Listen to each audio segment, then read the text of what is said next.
Meus queridos, boa noite. A graça e a paz do nosso Senhor e Salvador Jesus Cristo seja sobre a sua vida. Bendito seja o Senhor que nos deixa roucos em meio aos cânticos de louvor ao seu nome. Que nós possamos cantar, irmãos, sempre com alegria, com fervor, porque estamos cantando verdades eternas ao nosso Senhor, Criador, Salvador das nossas almas, aquele que é digno de todo louvor, de toda honra e de toda glória.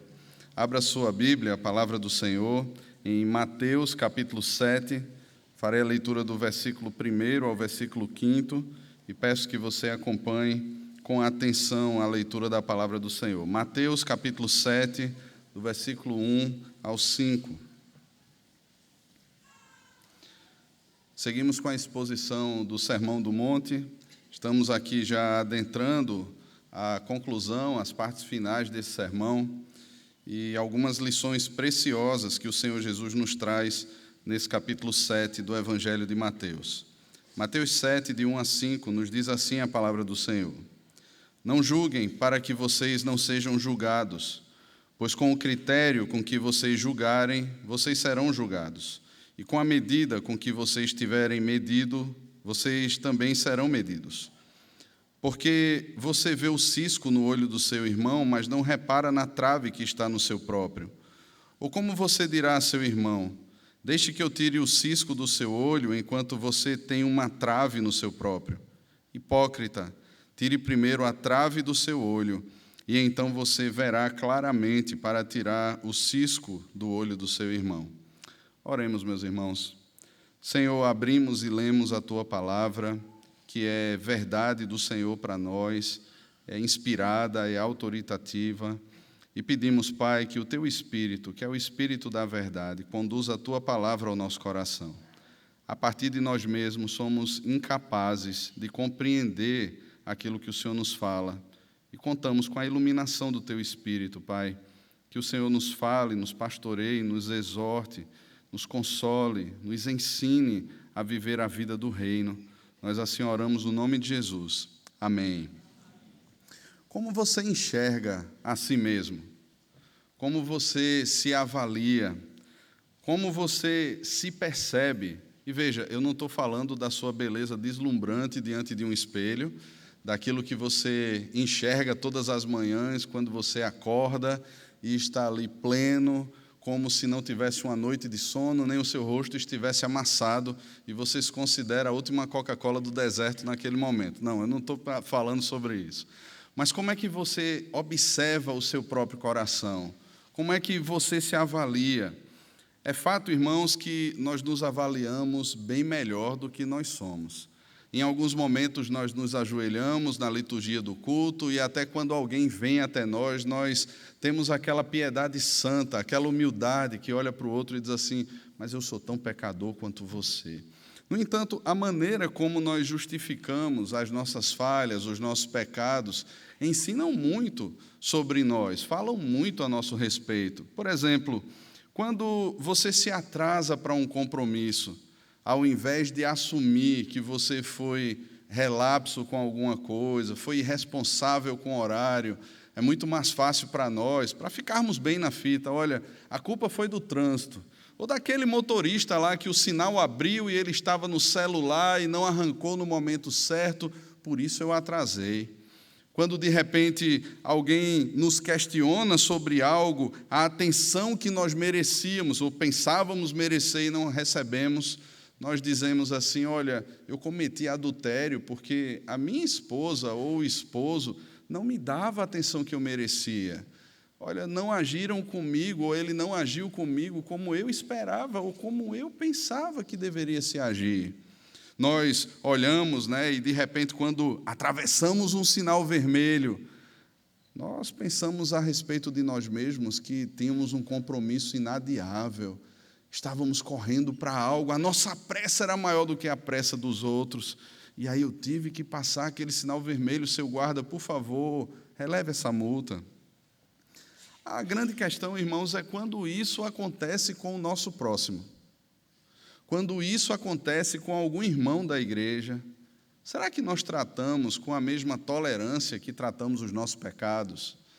Veja, eu não estou dizendo que nós não devamos tratar os nossos pecados ou devamos olhar para os pecados das pessoas e simplesmente sermos tolerantes, indiferentes àquilo, não. Mas a maneira como nós olhamos para nós mesmos não é proporcional à maneira que nós olhamos para o próximo. Jesus ele está iniciando a última sessão do sermão que nós conhecemos como Sermão do Monte. Jesus tem ensinado nesse sermão sobre o Evangelho do Reino. É isso que Mateus deixa claro para a gente nos últimos versículos do capítulo 4.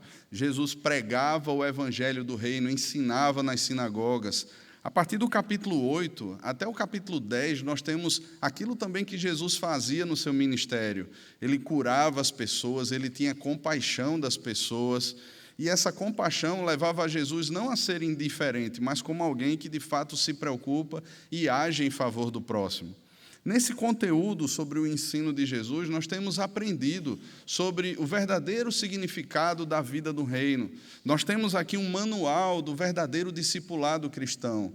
E nós percebemos, irmãos, que muito mais de tratar das coisas exteriores para as interiores, Jesus trata das coisas interiores para as exteriores.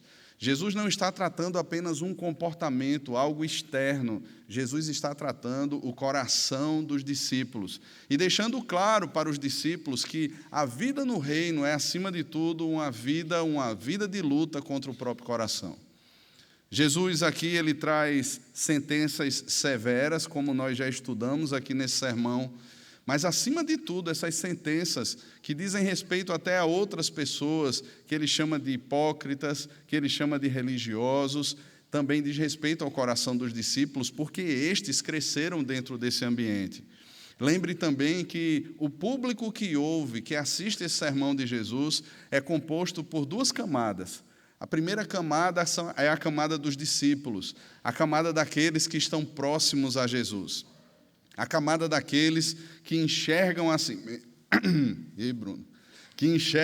mesmo como o alvo da pregação e não ficam pensando de repente, se o meu vizinho estivesse aqui, se fulano estivesse aqui para ouvir isso.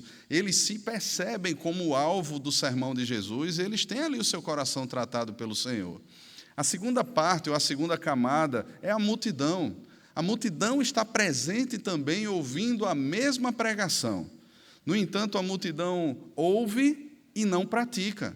A multidão ouve, ela compreende em alguns aspectos o que está sendo falado, mas, ao mesmo tempo, ela despreza completamente aquele ensino, vivendo uma vida completamente distanciada daquilo que está sendo ensinado por Cristo. Os discípulos eles foram sacados dessa multidão, como pessoas que antes não compreendiam o Evangelho. No entanto, agora, eles percebem que estão sendo chamados para uma perspectiva de vida muito diferente da que viviam. Eles agora se percebem bem-aventurados. Eles têm paz com Deus. Eles desfrutam de paz com Deus. Eles foram justificados pela obra de Cristo. Eles não estão fazendo ou deixando de fazer algo para merecer a salvação. Eles foram alcançados por uma graça que eles não mereciam e, como um grande presente, eles receberam a salvação em Cristo Jesus. Tudo isso é ensinado por Jesus nesse sermão, meus irmãos. E chegamos aqui agora na última parte desse sermão, onde o Senhor Jesus ele tratará sobre como deve ser a nossa vida com relação ao próximo, como deve ser a nossa vida com relação ao próprio Senhor. E nós temos no versículo 12, que estudaremos a seguir em outros domingos, a regra de ouro desse sermão. Veja comigo o que diz o versículo 12 do capítulo 7. Portanto, tudo o que vocês querem que os outros façam a vocês, façam também vocês a eles, porque esta é a lei e os profetas.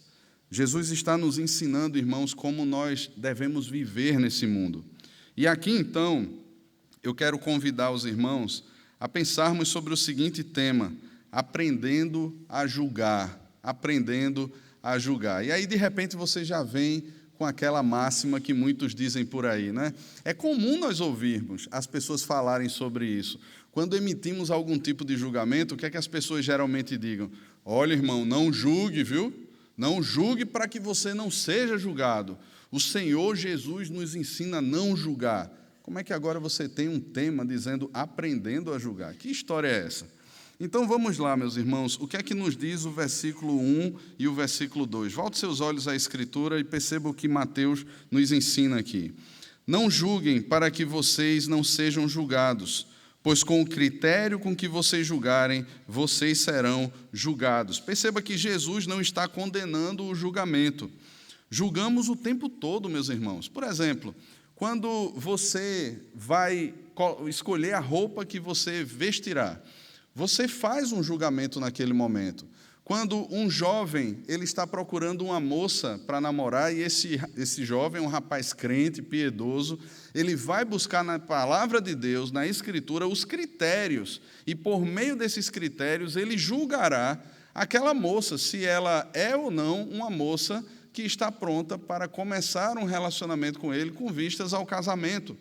Quando nós estamos pensando no emprego, nós julgamos. Nós paramos para avaliar o nosso coração, ou deveríamos fazer isso, mas eu estou pensando, todos nós somos crentes piedosos, maduros na Escritura, então nós paramos para orar, para meditar nas Escrituras e julgamos com os critérios da própria Escritura as motivações do nosso coração e como determinado trabalho implicará na minha relação com o Senhor, na minha relação com a minha família e tudo mais, e tomamos decisões. Muitas vezes as pessoas deixam nítidas para a gente os seus caminhos, eles estão nítidos aos nossos olhos, e nós podemos emitir juízo sobre isso, porque, afinal de contas, o próprio Senhor Jesus ele fez isso no Sermão do Monte. A gente não precisa em outros locais na Escritura, mas, por exemplo, Jesus, quando chama homens de hipócritas, ele está emitindo um juízo. Ele está olhando para aqueles homens e está dizendo exatamente como eles vivem. Eles oram para serem vistos pelos homens, eles jejuam com o fim de serem vistos pelos homens, eles ofertam ou dão esmolas com a intenção de serem vistos pelos homens. Aqui mesmo no capítulo 7, a partir do versículo 15, Jesus trará um alerta, cuidado com os falsos profetas. E ele nos ensina na Escritura, não apenas nesse texto, mas pensando especificamente aqui no Sermão do Monte, como nós podemos perceber aqueles que são falsos profetas. Então o Senhor Jesus nos ensina a julgar. Não é pecado julgar. Nós somos seres que temos critérios dentro do nosso coração para emitir juízo sobre determinadas situações.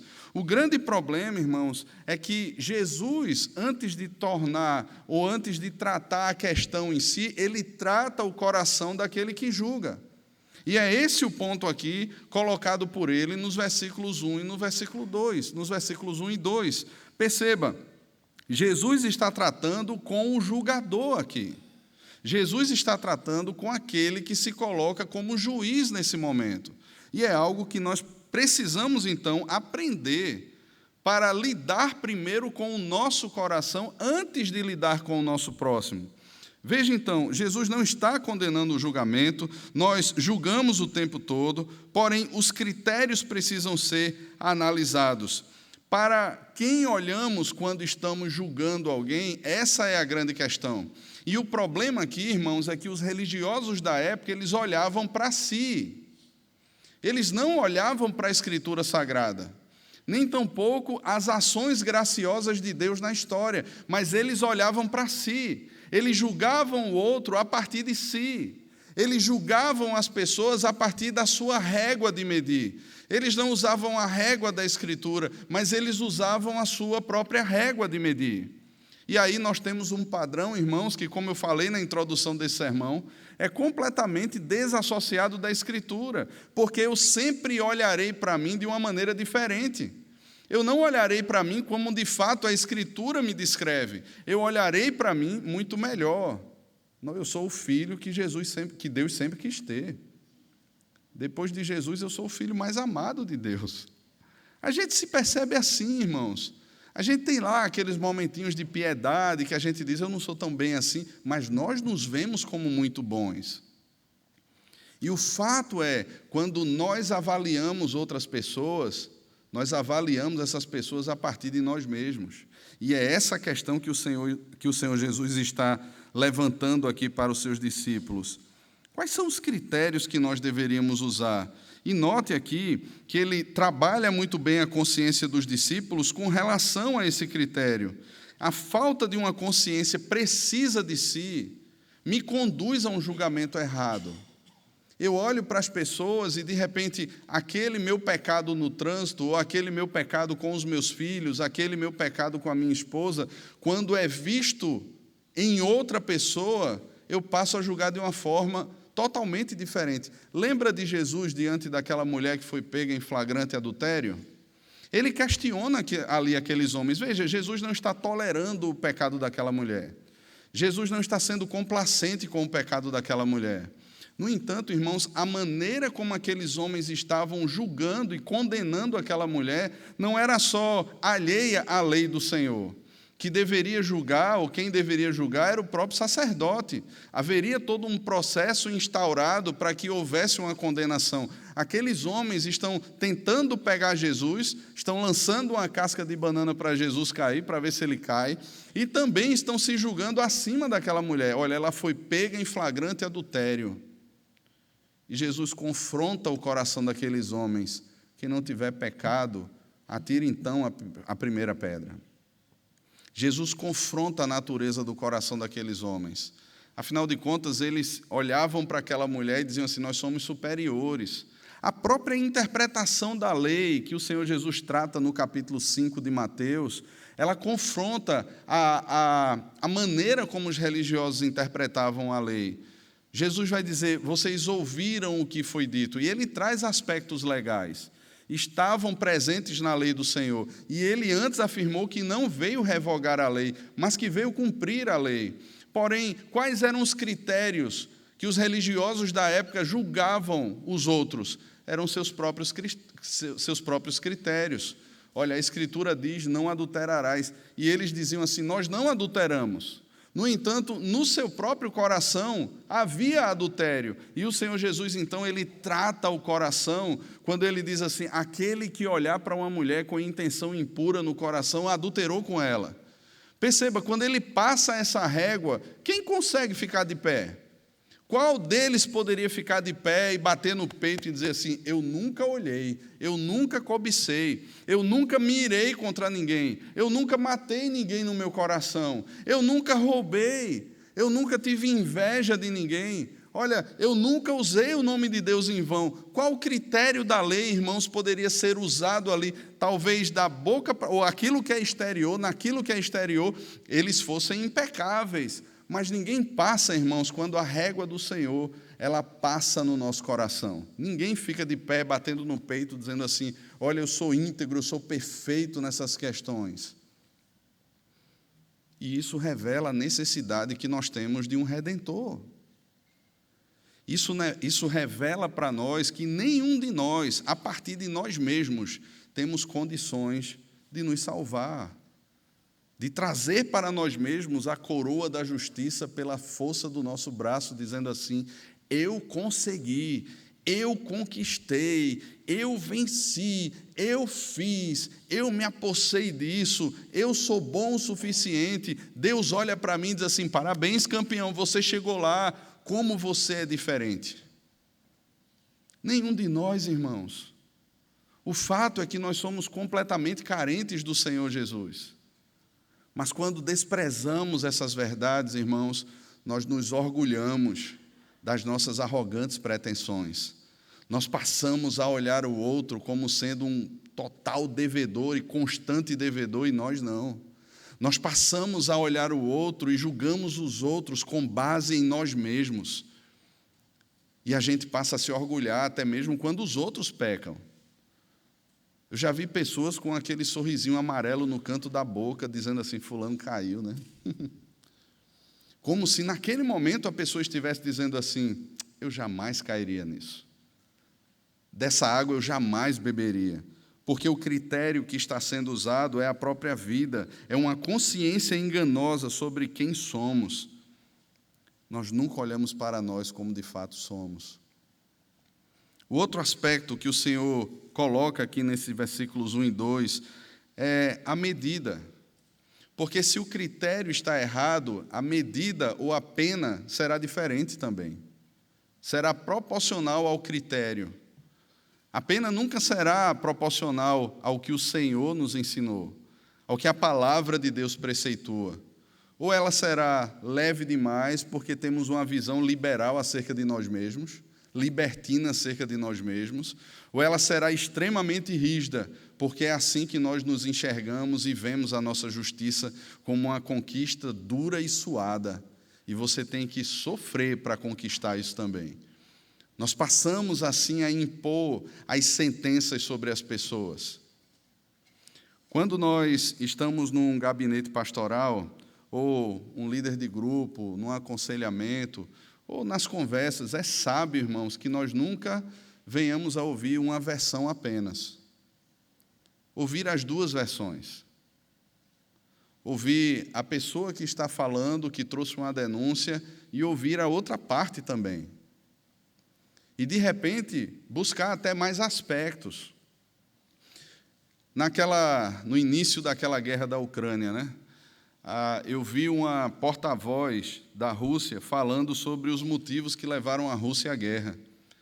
E, pela maneira como ela falava, aquilo que ela estava expondo, eu disse assim, rapaz, esses ucranianos merecem mesmo. Você ficava convencido com o discurso daquela mulher.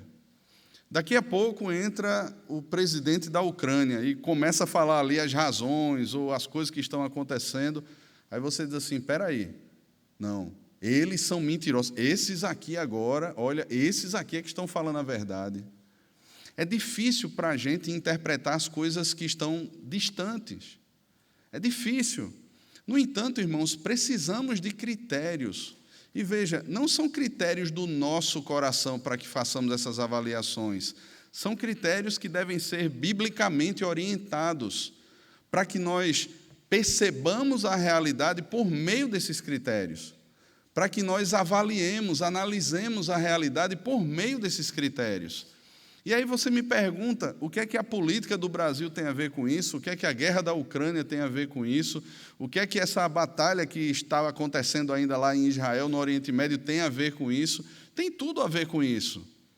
Porque, irmãos, os nossos ouvidos estarão muito mais abertos àquilo que é mais parecido com o que satisfaz o meu coração, com as ideias, com as ideologias que se aproximam mais daquilo que eu penso. E facilmente eu construirei um juízo de valor, me apegando muito mais àquelas narrativas que são construídas a partir do que eu gosto, do que necessariamente pela verdade dos fatos. E o meu juízo e a minha sentença, o bater do martelo declarando a sentença que eu emitirei, será muito mais condizente com aquilo que agrada o meu coração. Então, será muito mais fácil condenar veementemente. E as redes sociais deixam isso muito claro, né, irmãos? Elas deixam muito claro a forma como as pessoas falam de política, a forma como elas falam sobre as guerras, sobre os outros, a forma como elas manifestam as suas opiniões. Nem sempre as pessoas leem as notícias por completo. Às vezes você vê determinadas postagens que tem apenas um título ali e você vai olhar os comentários. Eu gosto de ler comentários, irmãos, e é às vezes muito engraçado, mas revela muitas vezes aquilo que as pessoas não leram. Elas não se dão a ler as notícias de fato, elas já comentam em cima do título apenas. E elas emitem os seus juízos em cima daquilo ali. E isso reflete esse caráter superficial e acrítico que nós temos nos nossos dias. Porque, de fato, eu preciso sentir, se mexeu com os meus sentimentos, se de repente é algo que eu sou afeito, então está certo, eu já posso emitir o juízo. Eu não estou nem aí para a verdade dos fatos, eu não estou nem aí para o que você de fato fez, mas se você mexeu com alguém que eu gosto, ou se você fez alguma coisa contrária aos meus gostos pessoais, está aqui o meu juízo emitido. Nós não queremos saber a verdade. Nós não queremos conhecer a verdade. Nós emitimos a sentença de acordo com aquilo que gostamos, e essa é a medida. E o Senhor Jesus deixa muito claro, ora, com o critério que vocês julgarem, vocês serão julgados, e com a mesma medida com a qual vocês medem os outros, vocês serão medidos também. essa mesma medida será usada para medir vocês. Em segundo lugar, meus irmãos, depois de perceber o problema e tratar o coração do julgador, o Senhor Jesus, então, nos ensina como nós devemos julgar. Versículo 3 ao versículo 5. Veja comigo o que diz a palavra do Senhor. Por que você não vê o cisco no olho por que você vê o cisco no olho do seu irmão, mas não repara na trave que está no seu próprio?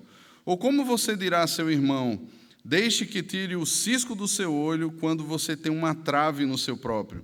Hipócrita, tire primeiro a trave do seu olho e então você verá claramente para tirar o cisco do olho do seu irmão. Eu quero convidar você, e o Senhor Jesus é bem interessante, ele sempre traz um ensino e traz um exemplo desse ensino. À medida que nós lemos os evangelhos, a gente percebe essa dinâmica no Senhor Jesus. Ele traz uma verdade e depois ou ele conta uma parábola ou ele traz um exemplo claro para esse ensino. E ele fala aqui sobre farpa, ou aquelas ferpas, né? Depende do local, da forma como você aprendeu.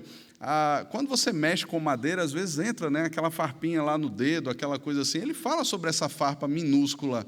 Às vezes você nem consegue tirar com o seu outro dedo, né, puxando ali. Você precisa de repente uma agulha, alguma coisa assim, para fazer ali um buraquinho maior e puxar aquilo lá de dentro. E ele fala sobre um travessão, uma trave ou uma viga. Nós aqui temos uma estrutura de concreto, mas você já deve ter visto estruturas de madeira, onde tem aquela viga mestra, né? Aquela viga que corre de uma ponta a outra da edificação e que está ali apoiando, sustentando aquele telhado. Veja, uma farpa daquela pequenininha para uma viga enorme. E o Senhor Jesus está dizendo assim: olha, você está percebendo uma farpa no olho do seu irmão, mas você não percebe uma viga que está nos seus. E há um exemplo, irmãos, na Escritura, que quando eu estudava esse texto, me veio de maneira muito clara, que é 2 Samuel, capítulo 12. Não sei se você lembra desse texto, eu peço que você abra a sua Bíblia lá. Um exemplo muito claro de alguém que enxergava a farpa no olho de um irmão, mas não enxergava a trave, a viga que estava no seu próprio olho. 2 Samuel, capítulo 12, nós temos aqui a narrativa do momento em que Natã repreende Davi do seu caso de adultério com Batseba. E eu quero ler aqui até o versículo 14, até o versículo 15, o que nos diz a palavra do Senhor. Fique atento ao texto. 2 Samuel, capítulo 12, de 1 a 15. O Senhor enviou Natã a Davi. Natã foi falar com Davi e lhe disse: havia numa cidade 2 homens, um rico e um pobre. O rico tinha ovelhas e gado em grande número, mas o pobre não tinha coisa nenhuma, a não ser uma cordeirinha que havia comprado. Ele a criou e ela cresceu em sua casa, junto com os seus filhos, comia da sua comida e bebia do seu copo, dormia nos seus braços e ele a tinha como filha. Certo dia chegou um viajante à casa do homem rico, e este não quis pegar uma de suas ovelhas ou um de seus bois para dar de comer ao visitante que havia chegado. Em vez disso, pegou a cordeirinha do homem pobre e a preparou para o homem que havia chegado. Veja só o versículo 5. Então o furor de Davi se acendeu contra aquele homem, e ele disse a Natã: tão certo como vive o Senhor, o homem que fez isso deve ser morto. E pela cordeirinha restituirá 4 vezes, porque fez uma coisa dessas e porque não se compadeceu. Então Natã disse a Davi: esse homem é você. Assim diz o Senhor Deus de Israel: eu ungi rei sobre Israel, e eu o livrei das mãos de Saul. Eu lhe dei a casa de seu senhor e as mulheres de seu senhor em seus braços. Também lhe dei a casa de Israel e de Judá. E se isso fosse pouco, eu teria acrescentado tais e tais coisas. Por que então você desprezou a palavra do Senhor, fazendo o que era mal aos olhos dele? Com a espada você matou Urias, o heteu. Você tomou por esposa a mulher dele, depois de o matar com a espada dos filhos de Amon. Agora, pois, a espada jamais se afastará da sua casa, porque você me desprezou e tomou a mulher de Urias, o heteu, para ser sua mulher. Assim diz o Senhor: eis que farei com que de sua própria casa venha o mal sobre você. Tomarei as suas mulheres à sua própria vista e a darei a outro homem, que se deitará com elas em plena luz do dia, porque você o fez em segredo, mas eu farei isso diante de todo Israel em plena luz do dia. Então disse Davi a Natã: pequei contra o Senhor. E Natã respondeu: também o Senhor perdoou o seu pecado, você não morrerá. Mas porque com isso você deu motivo a que os inimigos do Senhor blasfemassem, também o filho que lhe nasceu morrerá. Então Natã foi para a sua casa. Meus irmãos, que texto difícil. E veja, Davi, no momento que ele tem o relato de Natã sobre a cordeirinha, Davi emite ali a sua sentença. Esse homem deve morrer, ele deve restituir 4 vezes mais, porque ele fez tal coisa abominável ao Senhor, ele fez maldade, ele jamais deveria ter feito isso, esse homem merece a morte. Naquele mesmo momento, Davi foi pronto para emitir a sua sentença. Ele disse o que ele pensava. Ele se usou como régua para medir o caso trazido por Natã até a ele. Mas quando Natã olhou para Davi e disse: esse homem é você. Esse homem é você. Davi teve a consciência de tudo aquilo que ele fez. Natã deixou claro para Davi os seus pecados. Aquilo que Davi havia feito, tudo o que o Senhor deu a Davi, tudo o que o Senhor entregou a Davi, e que não bastou a Davi. E Davi estava agora olhando para si, como Deus de fato enxerga. Mas perceba, a medida que Davi usou para julgar, para emitir a pena, foi a mesma medida usada pelo Senhor para Davi. A forma rápida com que Davi executou todos os pecados e emitiu a sentença para o homem que perdeu a sua cordeirinha, foi exatamente a medida que o Senhor usou para com Davi. Você matou Urias à espada, por isso a espada não se apartará da sua casa. Você tomou a mulher de Urias para ser sua mulher, as suas mulheres serão entregues. O que você fez em secreto, Deus fará à vista de todo Israel. Meus irmãos, o mesmo critério de julgamento e a mesma medida veio sobre Davi. Notem, irmãos, como é séria essa questão. Como nós devemos, muitas vezes, pôr a mão na boca, irmãos, porque a nossa língua se apressa. Como nós devemos antes orar e expor diante do Senhor, e ouvir do Senhor, e lembrar quem nós somos diante do Senhor, antes de emitir sentenças. Antes de condenar pessoas no nosso próprio coração, antes de julgarmos e sentenciarmos pessoas. Note, irmãos, como o Senhor agiu com Davi.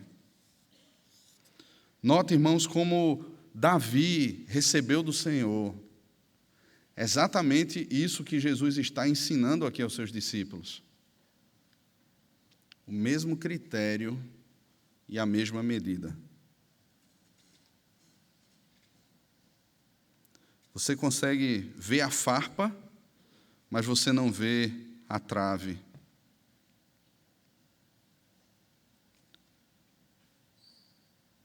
Sabe, irmãos, é como se nós soubéssemos o que Jesus fez e desprezássemos o que ele fez. Jesus agiu comigo e com você com misericórdia e graça. Ele não tolerou os nossos pecados, ele pagou o preço dos nossos pecados. Os nossos pecados o levaram até aquela cruz. A sentença que estava sobre Jesus era minha e era sua. Mas é como se de alguma forma nós desprezássemos tudo isso. E a partir de nós mesmos, agora nos considerando, olhando para nós e nos considerando aptos a julgar, com os nossos próprios critérios e nos usando como medida para isso. Nós sentenciamos os outros e os nossos critérios são os nossos. Ah, você é um fraco. Se de repente nós passamos e não falamos com alguém, porque eu estava apressado, eu estava esquecido. Se é outra pessoa, porque aquilo ali é arrogante, é soberbo. E a sentença para ele, não vamos andar com ele não. Não vamos andar com ela não. Parece ser uma pessoa arrogante, é soberbo, vamos nos afastar.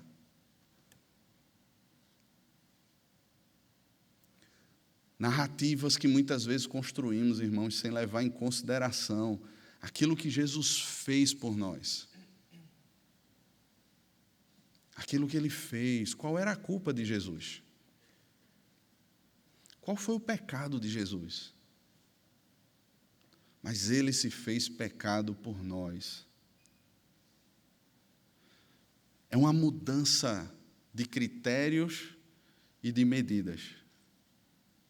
É uma mudança completa. E aqui Jesus, então, nos ensina. Veja, depois de tratar o seu coração, depois de mudar o centro de onde os critérios e as medidas são emitidas, agora você pode ajudar o seu irmão. Olhe mais uma vez o final do versículo 5. Tire primeiro a trave do seu olho, então você verá claramente para tirar o cisco do olho do seu irmão. Ou seja, após tratar o seu coração com o Senhor, após ter os critérios certos, após ter a medida certa, você verá claramente.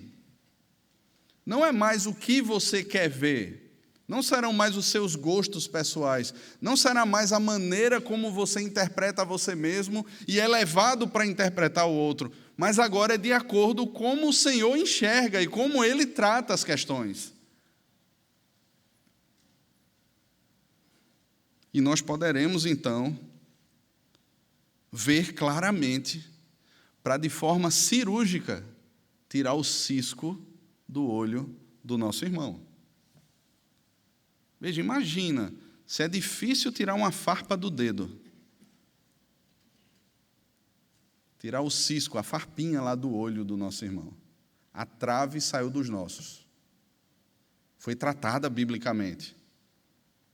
E agora nós podemos tratar aquilo que está doendo, que está incomodando no olho do nosso irmão. E essa é uma ação de socorro, irmãos. Essa é uma ação de misericórdia. Veja, o cisco está incomodando no olho do meu irmão. E agora, porque a trave foi tirada dos meus olhos, eu enxergo e interpreto biblicamente, eu posso ajudá-lo, porque aquilo está doendo nos olhos dele. Por mais que de repente ele olhe e diga assim, não, é um pecadinho qualquer, a gente sabe que afronta a santidade de Deus e que ainda que ele não entenda naquele momento que aquilo está incomodando ou fazendo mal a ele, nós seremos usados como instrumentos de bênção e restauração na vida do nosso irmão. Deus nos usará biblicamente para tratar o coração do nosso irmão. Teremos a mesma longanimidade, a mesma paciência, o mesmo cuidado com o qual o Senhor trata com as nossas feridas, com o nosso coração, para tratar com o coração do próximo. E veja, irmãos, muitas vezes isso não se estabelecerá numa cirurgia rápida e simples. Isso será estabelecido num processo, numa longa caminhada. Nós queremos muitas vezes as coisas instantâneas. A gente quer apontar e nós descobrimos o pecado do nosso irmão e queremos tratar com uma velocidade enorme. E ao mesmo tempo, irmãos, nós agora compreendendo a forma como o Senhor nos trata, teremos paciência para tratar. Ao mesmo tempo que queremos tratar rápido, nós somos chamados a enxergar a maneira como o Senhor nos trata. E perceba e lembre quão longânimo é o Senhor comigo e com você. Se você olhar a sua vida 10 anos atrás, há 5 anos atrás, há 1 ano atrás, você perceberá Que lutas que você enfrentava naquele tempo, o Senhor conduziu você. Elas foram tratadas no seu coração. Você amadureceu, você cresceu em santidade diante de Deus. Você se aprofundou nas Escrituras, mas tudo isso, para que isso acontecesse, houve tempo e houve um investimento. Talvez alguém sentou com você durante meses num gabinete, ou numa cafeteria, ou foi à sua casa, ou vocês se encontraram para conversar. Houve investimento de tempo, houve oração para isso, e Deus estava usando tudo isso para tratar com o nosso coração. Mas, irmãos, da mesma maneira que Ele nos trata, quando esses casos chegam a nós, nós devemos perceber e tratar também.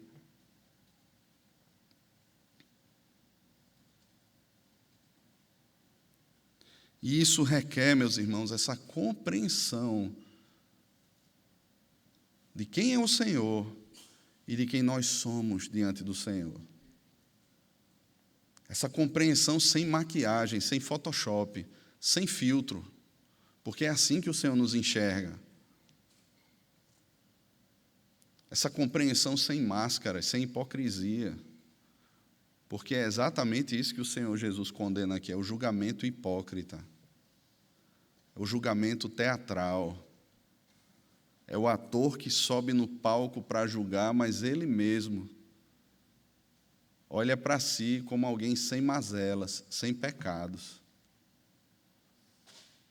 Jesus nos enxerga, irmãos, não quando estamos no palco apenas, Ele nos enxerga o tempo todo. Ele sonda e conhece o nosso coração. Não há como nós maquiarmos quem nós somos diante do Senhor. Não há.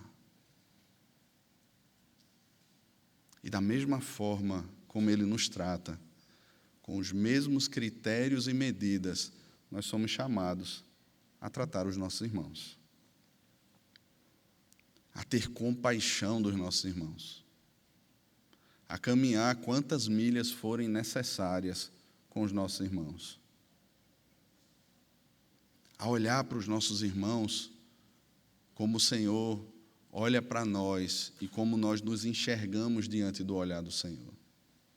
Você lembra de Pedro? O Senhor Jesus disse que Satanás pediu Pedro para ser peneirado. E o Senhor Jesus falou o que iria acontecer com ele. Qual foi a resposta de Pedro? Não, Senhor, eu morro pelo Senhor. Não, Senhor, não. Eu que vou até o fim, jamais eu negarei o Senhor. Lucas relata que após as 3 negativas de Pedro, olharam e se cruzaram ali. E eu fico imaginando essa cena, meus irmãos, não com Pedro, mas comigo ali.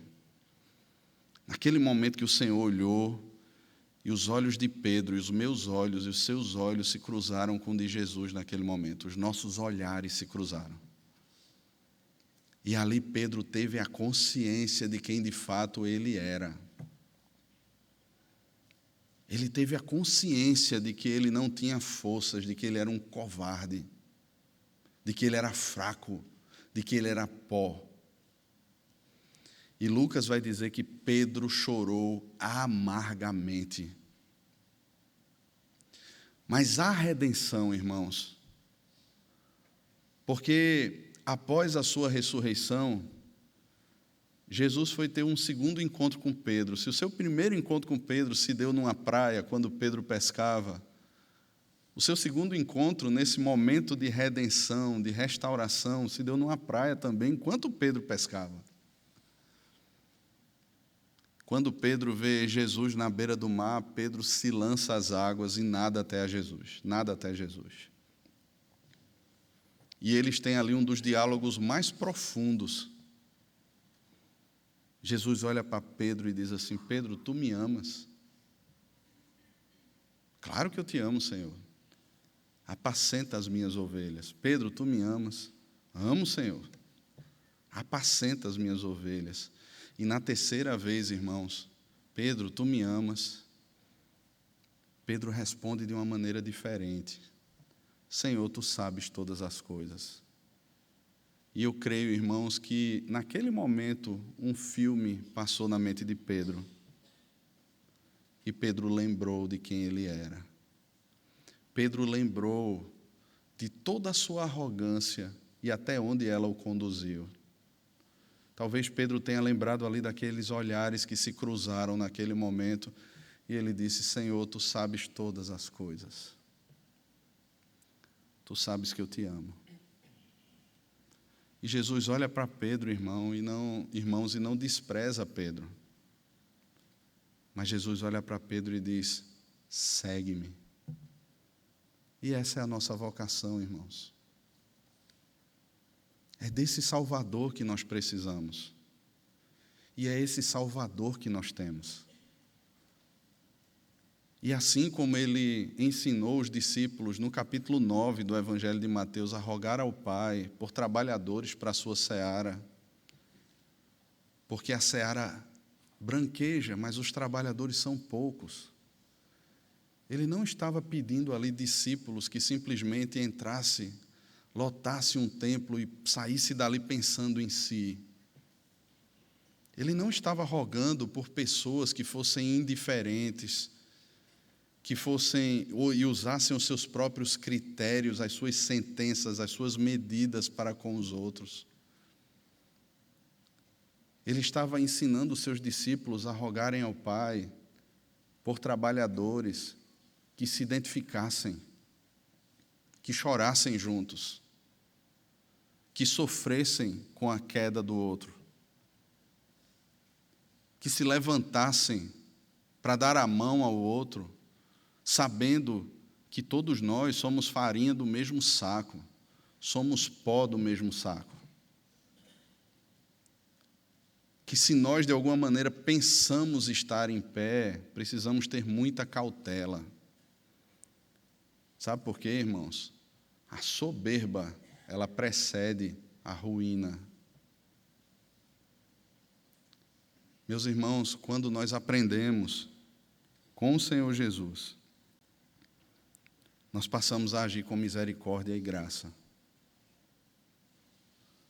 Nós passamos a olhar o outro dessa maneira. E isso reflete a humildade de Cristo, irmãos. Isso reflete a humildade de Cristo. As nossas ações serão ações compassivas. Até quando um caso for levado ao conselho, ele será levado e tratado com lágrimas. Se há 2 momentos difíceis na vida de um pastor, e eu creio que para um conselho também, é um momento de disciplina e quando um irmão querido, um irmão da igreja falece. São 2 momentos dificílimos.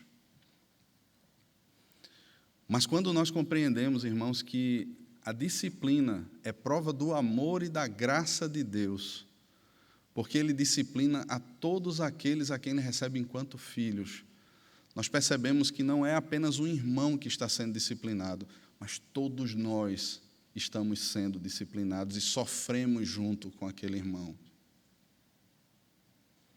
E nós compreendemos também que a morte ela não é o final, que há uma viva esperança no Senhor Jesus.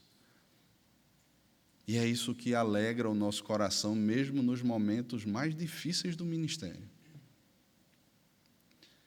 Meus irmãos, o Senhor Jesus nos ensina nesse sermão a vida no reino. É esse manual de discipulado para essa nova vida que nós fomos chamados. Que o Senhor, pois, nos abençoe. Que a sua verdade venha a ser verdade no nosso coração. Que saibamos que mesmo em meio às terríveis lutas e dores, que mesmo em meio às nossas quedas, Ele pode nos socorrer, Ele pode nos curar.